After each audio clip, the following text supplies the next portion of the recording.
अब हम दो बैलों की कथा पाठ का अध्ययन शुरू करेंगे।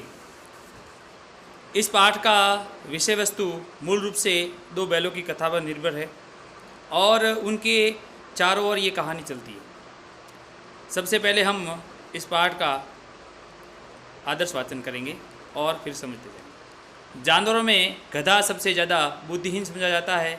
हम जब किसी आदमी को परले दर्जे का बेवकूफ़ कहना चाहते हैं तो उसे गधा कहते हैं। गधा सचमुच बेवकूफ़ है या उसके सीधेपन, उसकी निरापद सहिष्णुता ने उसे ये पदवी दे दी है, इसका निश्चय नहीं किया जा सकता। गाय सींग मारती है। ब्याई हुई गाय तो अनायास ही सिंहनी का रूप धारण कर लेती है। कुत्ता भी बहुत गरीब जानवर है, लेकिन कभी कभी उसे भी क्रोध आ जाता है, किंतु गधे को कभी क्रोध करते हुए नहीं सुना न देखा। जितना चाहो गरीब को मारो, चाहे जैसी खराब सड़ी हुई घास सामने डाल दो, उसके चेहरे पर कभी असंतोष की छाया भी न दिखाई देगी। वैशाख भी मैं चाहे एक आध बार कुलेल कर लेता हो, पर हमने तो उसे कभी खुश होते हुए देखा नहीं।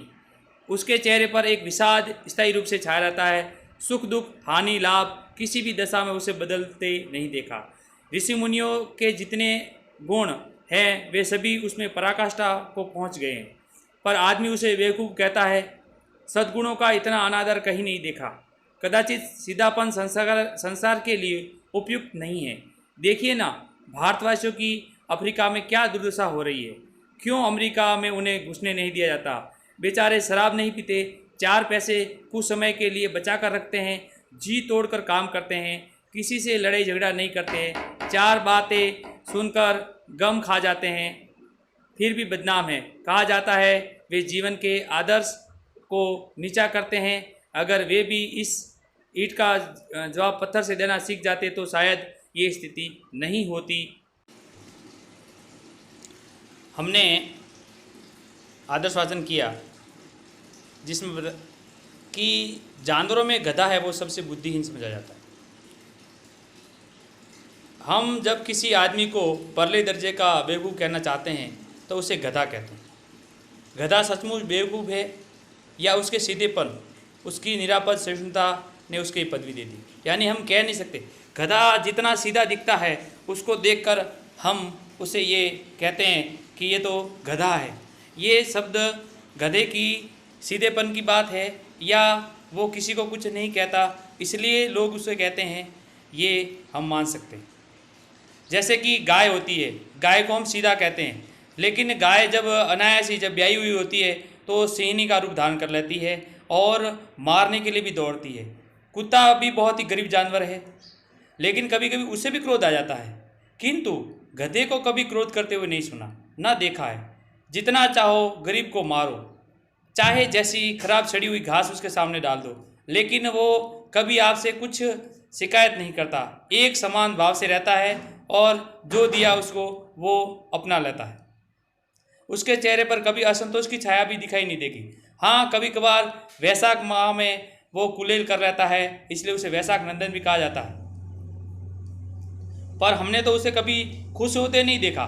उसके चेहरे पर एक विषाद स्थायी रूप से छाया रहता है। सुख दुख हानि लाभ किसी भी दशा में उसे बदलते देखा नहीं है। यानी हम कह सकते हैं कि गधा हर परिस्थिति में, हर समय में एक जैसा व्यवहार करता है और एक जैसा ही दिखता है। कह सकते हैं कि ऋषि मुनियों के जितने भी गुण हैं वो उसके अंदर बहुत ही पराकाष्ठा तक पहुंच गए हैं और कदाचित सीधापन इस संसार के लिए उपयुक्त नहीं है। इसलिए तो लोग गधे को एक सामान्य या बेवकूफ़ प्राणी मानते हैं। देखिए ना, भारतवासियों की अफ्रीका में क्या दुर्दशा हो रही है। सीधी सी बात है, जब महात्मा गांधी अफ्रीका में यात्रा कर रहे थे तो उन्होंने अंग्रेज़ों ने उनको वहाँ से परेशान किया, चलती हुई ट्रेन से बाहर फेंक दिया। ऐसे ही अमेरिका में लोगों को घुसने नहीं दिया जा रहा है। या बेचारे हमारे जो भारतीय या जो लोग हैं वो जो शराब नहीं पीते हैं या आने वाले कुछ समय के लिए मान लो अपनी मेहनत करके पैसे कमाते हैं और उसकी बचत करते हैं, तो ना किसी से लड़ाई झगड़ा करते हैं। हमारी यही परंपरा रही है, जियो और जीने दो। वसुधैव कुटुंबकम, पूरा संसार हमारा परिवार है और उसको मिलजुल कर रहना चाहिए। लेकिन ये पश्चिमी संस्कृति वाले देश हैं, वो हमारी सीधीपन की या हमारी बात को एक मूर्ख समझते हैं और हमें परेशान करने की कोशिश करते हैं। जिस प्रकार से गधा अपने आप में किसी को कुछ नहीं कहता है, वैसा ही ये लोग हमारे सीधेपन का फ़ायदा उठाने की कोशिश करते हैं।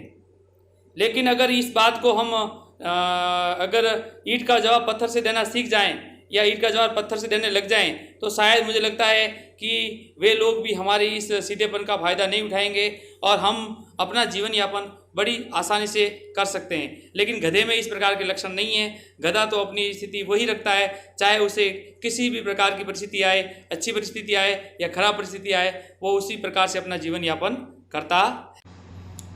जब हम ईंट का जवाब पत्थर से देने लग जाएंगे तो हम भी सभ्य कहलाने लगेंगे। इसकी मिसाल जापान है।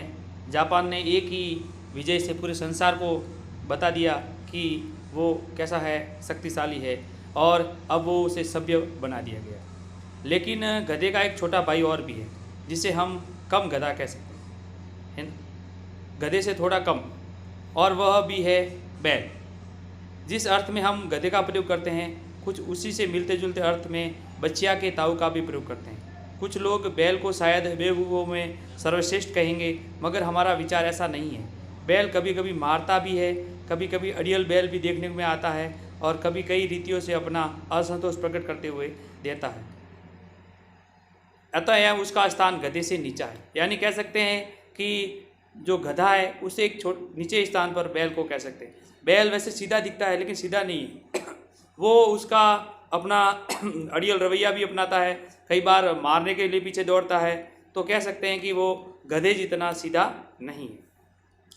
अब हमारा पाठ शुरू होता है कि जूरी काछी के दोनों बैलों के नाम थे हीरा और मोती। पछाई जाति के थे दोनों बैल, देखने में सुंदर, काम में चौकस, डील में ऊंचे। यानी कहते हैं कि जूरी काछी के दो बैल थे, एक का नाम हीरा था, एक का नाम मोती था। दोनों पछाई जाति के थे और देखने में बहुत सुंदर थे, काम करने में बहुत चौकस थे, डील के ऊंचे थे, मजबूत कद काठी के थे, और बहुत दिनों साथ रहते दोनों में भाईचारा हो गया था। यानी जिस प्रकार मनुष्य भी अपने साथ रहते रहते एक अपनेत्व का भाव हो जाता है, वैसे उन दो बैलों में अपनत्व का भाव हो गया था, यानी भाईचारा हो गया था। दोनों आपस में आमने सामने आसपास बैठे हुए एक दूसरे की मुख भाषा में विचार विनिमय करते थे, क्योंकि मनुष्य को भगवान ने जिस प्रकार से अपनी अभिव्यक्ति करने के लिए माध्यम जो दिया हुआ है वो बोलता है, ऐसे ही बैल जो बोल नहीं पाते मनुष्य की तरह, लेकिन वो अपनी मतलब मुख भाषा में यानी चुप रहते हुए भी अपने भाव भंगिमा के द्वारा, अपने अभ्यास के द्वारा, प्रयास के द्वारा वो एक दूसरे की बातों को जैसे समझ रहे हो या एक दूसरे से बात कर रहे हो, ऐसा प्रतीत हो रहा है। एक दूसरे के मन की बात कैसे समझ जाता है हम नहीं कह सकते। अवश्य ही उसमें कोई ऐसी गुप्त शक्ति है जिसमें जीवों में श्रेष्ठता का दावा करने वाला मनुष्य वंचित है। यानी हमारे अंदर बोलने की शक्ति है, अभिव्यक्ति करने की शक्ति है, लेकिन कहते हैं कि बैलों के अंदर एक ऐसी शक्ति भगवान ने गुप्त क्या मालूम क्या डाली है, जानवरों में ऐसी कौन सी शक्ति डाली है जिससे कि वो अपनी विचार विनिमय एक दूसरे को प्रदर्शित कर सकते हैं और समझ भी सकते हैं, जो मनुष्य नहीं समझ सकता। दोनों एक दूसरे को चाट कर और सूंघ कर अपना प्रेम प्रकट करते, कभी कभी दोनों सींग भी मिला लिया करते थे, और विग्रह के नाते से नहीं, केवल विनोद के भाव से, आत्मीयता के भाव से। जैसे दोनों दोस्तों में घनिष्ठता होती है, धोल धप्पा होने लगता है। कभी कभार दोनों आपस में जैसे मित्र है एक दूसरे को धोल धप्पा भी करते हैं, है ना, आनंद पूर्वक, वैसे वो भी एक दूसरे से ऐसी हरकतें करते थे। इसके बिना दोस्ती कुछ खुशफुशी या कुछ हल्की सी लगती है। यानी मित्रता है, उसमें अगर थोड़ा चंचलपन या एक दूसरे के प्रति थोड़ा प्रेम प्रदर्शित नहीं होता है तो लगता है कि मित्रता कुछ नहीं है, यानी फीकी मित्रता है जिस पर ज़्यादा विश्वास नहीं किया जा सकता। जिस वक्त ये दोनों बैल हल या गाड़ी में जोत दिए जाते थे और गर्दन हिला हिला कर चलते थे, उस वक्त हर एक की यही चेष्टा होती थी ज़्यादा से ज़्यादा बोझ मेरी गर्दन पर रहे। दिन भर के बाद दोपहर या संध्या को दोनों खुलते थे और एक दूसरे को चाट चूट कर अपनी थकान मिटा लिया करते थे। यानी कहने का मतलब है, जब उनको हलों से जोता जाता था तो दोनों मित्रों में इतनी घनिष्ठता थी कि वो एक दूसरे का बोझ कम करने की कोशिश करते और कहते कि अधिक से अधिक बोझ मेरे कंधे पे रहे, जिससे मेरे मित्र को आराम मिले। और जब दोपहर को उनको खोल दिया जाता था तो वो एक दूसरे को चाट कर या अपने तरीके से उनकी थकान मिटाया करते थे। और नांद में जब खली भूसा पड़ जाने के बाद दोनों साथ उठाते थे, एक मुंह से नान से हटा देता था तो दूसरा भी नहीं खाता था, दोनों खाते थे तो साथ खाते थे, एक नहीं खाता था तो दूसरा भी नहीं खाता था। यानी कह सकते हैं इतनी इनकी बहुत ही अच्छी मित्रता थी। जैसे कि हम कह सकते हैं कि वर्तमान के समय में फिल्मों में दिखाया जाता है कि किस प्रकार से एक मित्र दूसरे मित्र के लिए अपनी जान दे देता है। शोले फिल्म में जय और वीरू की दोस्ती देख लो, ऐसे ही इन दोनों की अपनी दोस्ती थी। संयोग की बात है, जूरी के ने एक बार गोई को ससुराल भेज दिया। गोई यानी जोड़ी, इस जोड़ी को इन्होंने अपने ससुराल भेज दिया। बैलों को क्या मालूम था कि वे क्यों भेजे जा रहे हैं। समझे मालिक ने हमें बेच दिया है, अपना तो बेचा जाना उन्हें बहुत ही